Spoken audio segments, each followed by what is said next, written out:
우리는 유사 이래 가장 은혜의 시대에 살고 있다는 것을 종종 잊고 삽니다.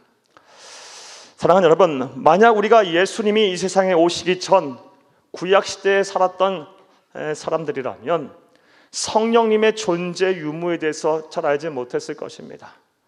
따라서 자연스럽게 성령의 능력도 내 능력이 되지 못했을 것이고 성령의 도우심도 제대로 받지 못했을 것입니다. 왜냐하면 예수님 이전의 구약시대에는 하나님께서 모든 사람들에게 보편적으로 성령을 부어주시지 않았기 때문입니다. 특별한 경우, 특별한 사람을 쓰시고자 할 때, 예를 들면 왕을 임명하거나 제사장과 선지장을 임명할 때 하나님께서는 당신의 영을 부어주셨는데 그것도 일시적으로만 부어주셨어요. 사랑하는 여러분, 그러다 보니 이 성령의 능력을 체험하고 성령의 임재를 경험한 소수의 사람들은 성령의 능력이 얼마나 유익한지를 잘 알았어요. 그래서 성령의 임재를 구약시대 백성들, 이 성령의 능력을 체험한 백성들은 아주 사모했어요. 예를 들면 모세가 그러합니다. 민수기 11장 29절을 함께 읽겠습니다. 모세가 그에게 이르되 네가 나를 두고 시기하느냐? 여호와께서 그의 영을 그의 모든 백성에게 주사 다 선지자가 되게 하시기를 원하노라. 아멘. 이 말씀은 모세가 여호수아에게 한 말이에요. 하나님의 영이 이스라엘의 장로들에게 임하자 여호수아가 시기하고 질투를 합니다. 성령의 임재는 모세와 우리들에게만 임해야지 왜 이스라엘 장로들에게도 임합니까? 그러자 모세가 얘기를 해요. 하나님의 영이 우리뿐만 아니라, 아니 이스라엘 장로들뿐만 아니라 출애굽한 약 300명에 이르는 모든 사람이 다 성령이 그들에게 성령이 임하여 성령의 사람이 되기를 원하는다, 이렇게 얘기한 거예요. 모세는 성령의 유익을 알았어요. 성령의 능력이 얼마나 우리에게 유익한지를 잘 알았어요. 그래서 자신뿐만 아니라 자신이 이끌고 있는 수많은 약 수백만 명 되는 300만 명이 넘는 그 사람들이 모두 성령의 사람이 되기를 원했던 것입니다. 하지만 구약시대는 절대 그런 일이 일어나지 않았습니다. 그러나 하나님은 사랑이신 고로 예수님께서 이 세상에 오신 이후에 새로운 시대가 열릴 것을 약속하셨습니다. 즉 성령의 시대가 열릴 것을 약속하셨어요. 그리고 많은 주의 종들을 통해서 이 약속을 예언케 하셨습니다. 대표적인 사람의 예언의 말씀 보겠습니다. 요엘서 2장 28절에서 29절을 함께 읽겠습니다.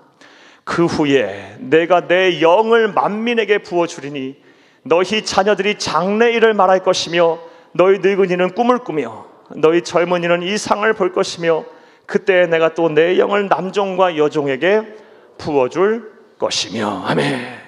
예수님이 이 세상에 오신 이후에 성령의 시대가 열리게 되면 이 세상이 종말의 때, 말세의 때가 가까워지면 가까워질수록 하나님께서는 당신의 영인 성령님을 모든 사람들에게, 아니 예수를 그리스도 믿는 주의 이름을 부르는 모든 사람들에게 부어주신답니다. 그래서 우리가 그 은혜를 지금 누리고 있는 거예요. 예수를 그리스도 믿는 그 순간, 그 시점부터 성령 하나님께서 우리의 심령에 들어오셨습니다. 그러니 우리가 얼마나 지금 은혜의 시대에 살고 있는 겁니까? 성령님은 하나님이세요. 말씀으로 오직 만물을 창조하신 전지전능하신 분이시고 나보다 나를 더 잘하시고 나보다 나를 더 사랑하시는 분이세요. 그분이 지금 우리의 심령 안에 거하신다니까요. 뭘 걱정하세요? 뭘 염려하세요? 뭘 그렇게 힘들어하시고 고통스러워하십니까? 성령 하나님이 우리 심령 안에 거하시는데요. 참 우리는 은혜의 시대에 살고 있는 사람들이에요. 이런 은혜를 베푸신 하나님께 무한한 감사와 영광을 돌리며 우리 안에 계시는 성령님을 잘 모시고 살아야 할 줄로 믿습니다. 자, 그런데 이와 관련해서 우리가 놓쳐서는 안 되는 중요한 진리가 있습니다. 자, 그것이 무엇이냐? 성령을 모시고 사는 사람이 하나님이 응당 우리에게 주실 이 권리를 주장하려면 그에 상응하는 의무와 책임 또한 다 해야 한다라는 것입니다. 사랑하는 여러분, 세상 이치가 그렇지 않습니까? 세상에서 내가 주장할 권리를 누리려면요, 그에 상응하는 의무와 책임 또한 다 해야 합니다. 의무와 책임을 감당하지 않고 무슨 권리를 주장합니까? 우리의 성령 하나님을 모시고 사는 사람 또한 마찬가지예요. 성령 하나님을 모시고 살면 하나님께서 우리에게 합당한 은혜를 주세요. 성령님께서 우리에게 큰 복을 주세요. 하지만 그런 은혜와 복을 우리가 권리인 양 주장하려면 그에 상응하는 의무와 책임 또한 감당해야 한다는 것입니다. 그리고 그 의무와 책임이 무엇인지에 대한 설명이 바로 오늘 본문의 내용입니다. 자, 사랑하는 여러분, 그렇다면 이제 생각을 해보겠어요. 사랑하는 여러분, 성령을 모시고 사는 사람의 의무와 책임이 무엇일까요? 오늘 본문 말씀을 보게 되면 여러 말씀 중에 단 한 말씀을 하고 계십니다. 본문 12절을 함께 보겠습니다. 그러므로 형제들아, 우리가 빚진 자로 돼 육신에게 져서 육신대로 살 것이 아니니라. 아멘. 사랑하는 여러분, 우리가 누구에게 빚을 졌습니까? 우리 주 예수 그리스도에게 빚을 진 사람들이에요. 우리는 믿음으로 말미암아 구원을 선물 받았지만 우리를 구원하시기 위해서 우리 주 예수 그리스도께서는 당신의 생명을 내던지셨어요. 아낌없이 우리에게 주셨어요. 우리를 구원하시기 위해서 예수님은 생명을 주셨다니까요. 예수님의 생명을 빚진 자들이에요. 자, 그렇게 예수님의 생명을 빚져 우리는 구원을 받았어요. 우리의 심령의 성령님을 모시고 살게 됐어요. 그럼 어떤 의무와 책임을 다해야 한답니까? 육신에게 져서 육신대로 살아서는 안 된답니다. 그리고 여기서 말하는 육신은 죄를 말합니다. 따라서 육신에게 져서 육신대로 살지 말라는 말씀, 이 의무와 책임은 죄의 유혹에 빠져 죄짓는 삶을 살지 말아야 한다는 것입니다. 이것이 바로 성령을 모시고 사는 사람의 가장 기본되는 의무와 책임입니다. 이것을 온전히 믿는 저와 여러분 되기를 다시 한번 간절히 주의 이름으로 축복합니다. 그렇다면 우리가 죄의 유혹에 빠져 죄를 짓지 않는 삶을 살려면 어떻게 해야 할까요? 무엇을 어떻게 해야 할까요? 자, 이제부터 따라 하시겠어요? 첫째로, 성령님께서 우리의 죄의 정욕을 죽이시도록 해야 합니다. 성령을 모시고 사는 우리들, 성령님과 동행하며 사는 우리들, 구원받은 우리들이 육신에게 져서 육신대로 살지 않으려면 성령님께서 우리의 죄의 정욕을 죽이시도록 해야 해요. 이런 일을 우리가 해야 합니다. 사랑하는 여러분, 성령의 감동을 받아 로마서를 기록한 사도 바울은 오늘 본문에서 우리가 육신에 져서 육신대로 살지 않으려면 성령님께서 우리의 죄의 정욕을 죽여야 한다라고 우리에게 권면하고 있어요. 오늘 본문 13절을 함께 읽겠습니다. 너희가 육신대로 살면 반드시 죽을 것이로되 영으로서 몸의 행실을 죽이면 살리니. 아멘. 13절에 영으로서 몸의 행실을 죽이면 살리니, 이 구절을 여러분 꼭 기억하셔야 돼요. 오늘 본문에서 아주 중요한 구절이에요. 영으로서 몸의 행실을 죽이면 살리니. 사랑하는 여러분, 여기서 몸의 행실은 육신과 같은 말이에요. 그리고 죄와 같은 말이에요. 더 나아가서 죄의 소욕, 죄를 짓고자 하는 욕구, 한마디로 정욕을 말해요. 그리고 죽인다라는 말은요, 꼼짝 못하게 한다, 끊어버린다라는 뜻이에요.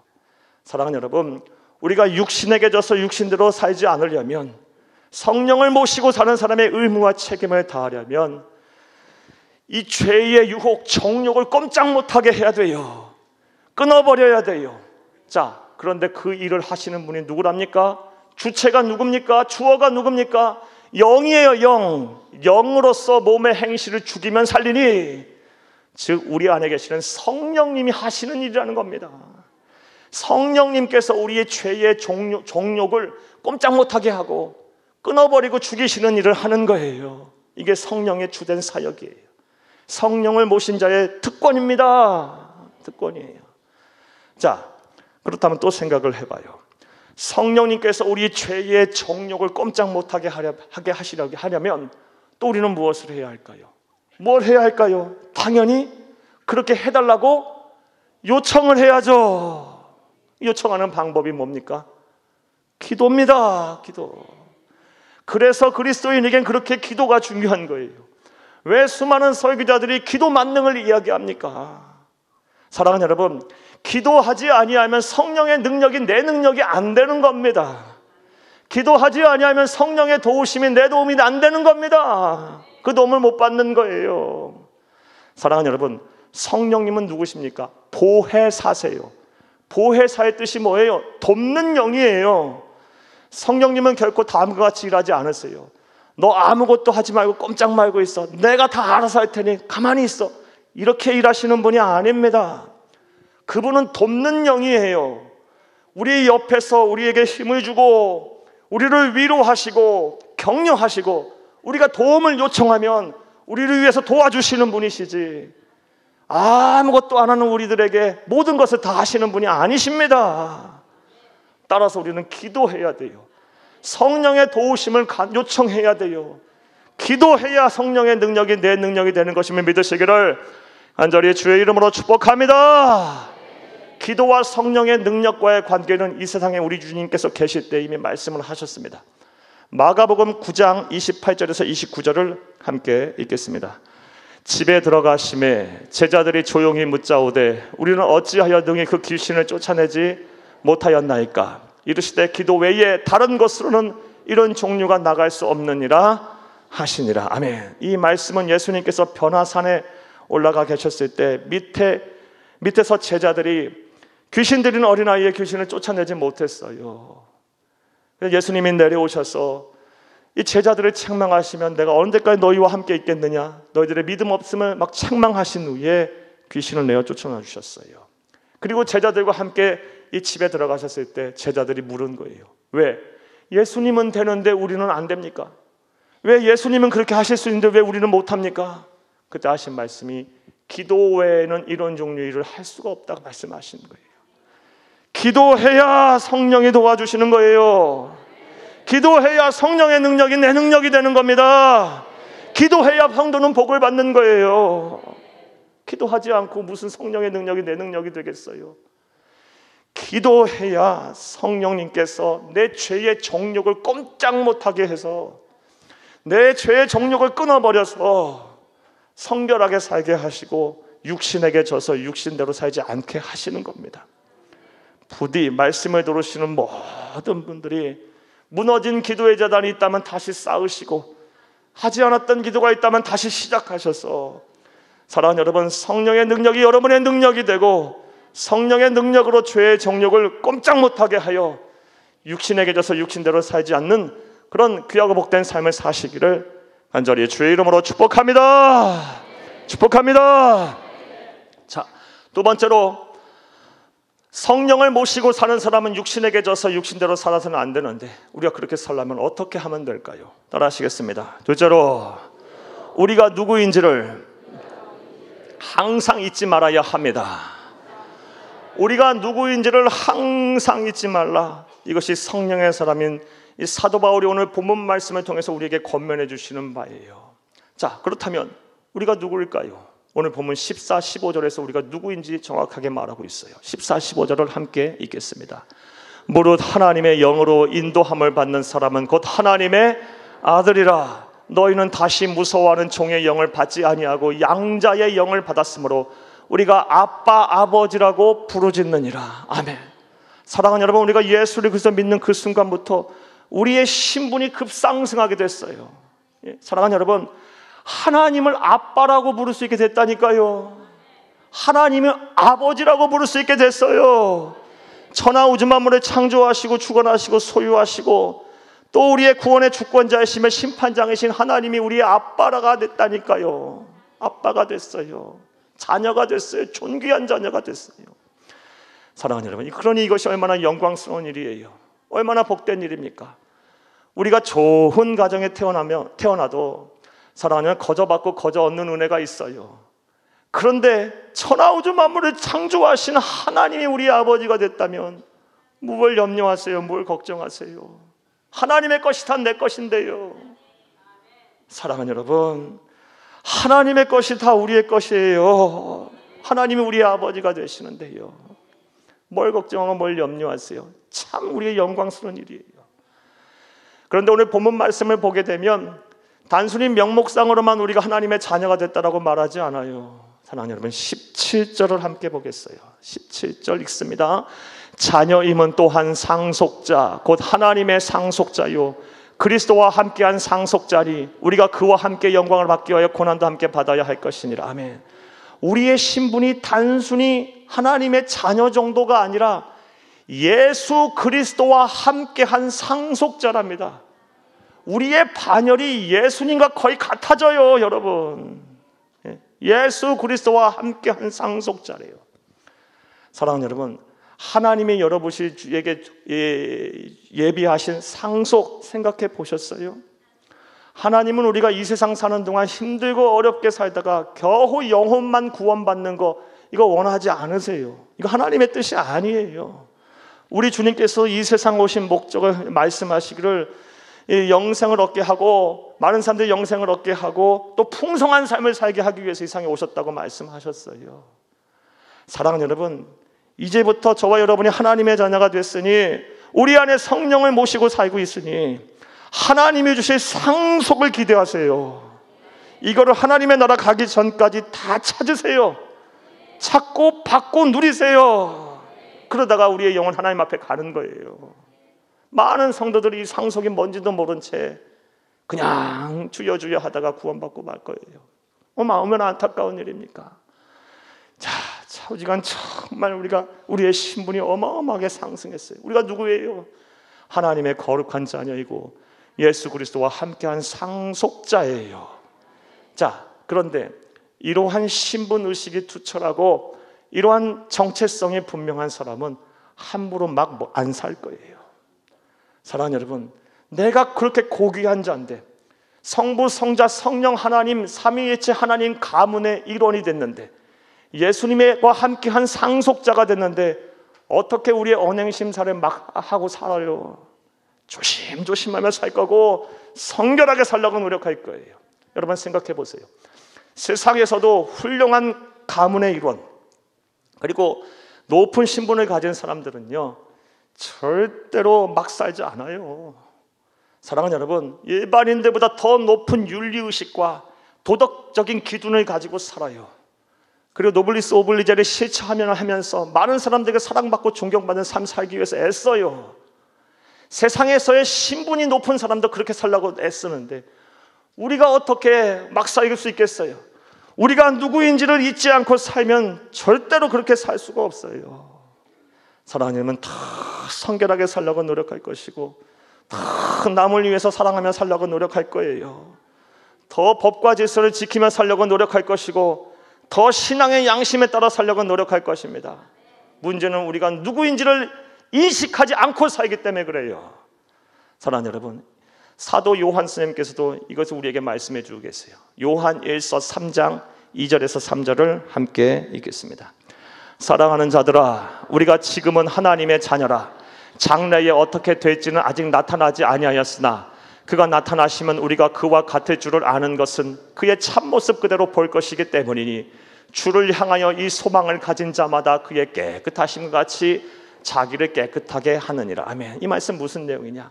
내가 하나님의 자녀라는 분명한 신분 의식을 가진 사람은 예수님처럼 깨끗하게 살기 위해서 나름대로의 주체 의식을 갖는다는 거예요. 내가 하나님의 자녀인데 어떻게 깨끗하게 안 살아? 예수님처럼 깨끗하게 살아야지. 이런 나름대로의 주체 의식을 다 갖고 산답니다. 내가 하나님의 자녀인데, 내가 그리스도와 함께한 상속자인데, 내가 성부, 성자, 성령 하나님 삼위일체 하나님 가문의 일원인데 어떻게 남에게 상처 주고 피해 주고 아픔 주고 어떻게 낭비하고 거짓말하고 또 막 공격하고 살아요. 사랑하는 여러분, 그렇게 살 수가 없죠. 육신에게 져서 육신대로 못 삽니다. 사랑하는 여러분, 항상 저와 여러분 우리가 누구인지를 잊지 마시기를, 분명한 신분의식과 정체성 속에 언행심사 조심하며 사시기를 간절히 주의 이름으로 축복합니다. 내가 잘못하면 나로 인하여 하나님이 욕을 먹어요. 내가 말 잘못하면 나로 인하여 복음의 길이 막혀요. 사랑하는 여러분, 이걸 꼭 기억하세요. 세상 사람들은 우리를 통하여 하나님을 보는 거예요. 우리를 통하여 하나님을 만나는 거예요. 우리를 통해서 예수를 믿는 겁니다. 막 못 살아요, 우리가 누구인지를 알면요. 자, 저는 지금까지 오늘 본문 말씀을 통해서 사랑하는 여러분, 성령을 모시고 사는 삶의 의무와 책임에 대한 말씀을 먼저 드렸어요. 육신에게 져서 육신대로 살아서는 안 된다는 겁니다. 죄의 유혹에 빠져 죄를 짓고 살아서는 안 된다는 거예요. 그리고 그렇게 살지 않기 위한 사도 바울이 성령의 감동을 받아 우리에게 권면한 권면의 내용을 들었어요. 먼저는 성령께서 우리의 죄의 욕구, 이 정욕을 죽이시도록, 꼼짝 못하게 하시도록 우리가 요청해야 된다는 겁니다. 뭐로? 기도로 요청해야 된다는 거예요. 그리고 나아가 우리가 누구인지를 잊지 말고 항상 이 언행심사 조심해야 한다는 것입니다. 자, 그런데 이러한 하나님께서 제시하신 방법이 온전한 결실을 맺기 위해서 우리가 먼저 전제로 행해야 할 행동이 있어요.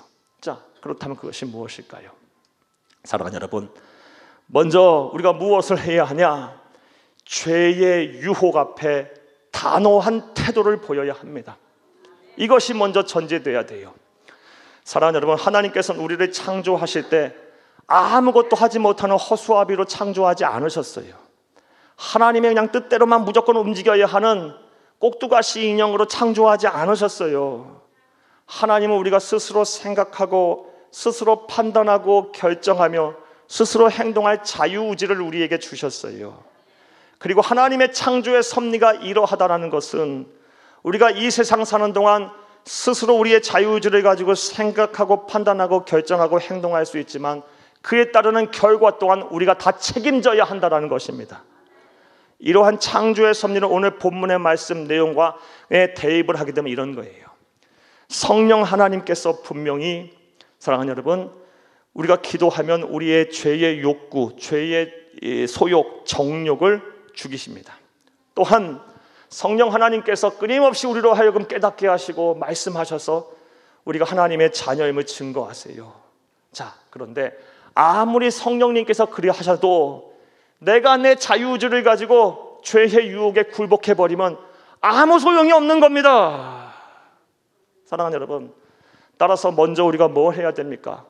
성령을 모시고 사는 사람으로서 육신에게 져서 육신대로 살지 않으려면 죄의 유혹 앞에 단호한 태도를 먼저 보여야 하는 것이고, 그런 이후에 성령 하나님께 도움을 기도로 요청하는 거예요.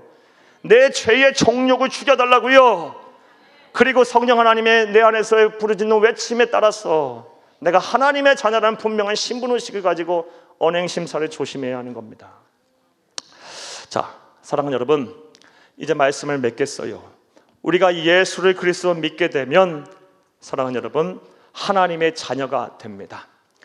하나님의 자녀가 되는 그 순간에 하나님의 영인 성령님께서 우리의 심령에 들어오셔서, 사랑하는 여러분, 우리와 영원토록 함께 하세요.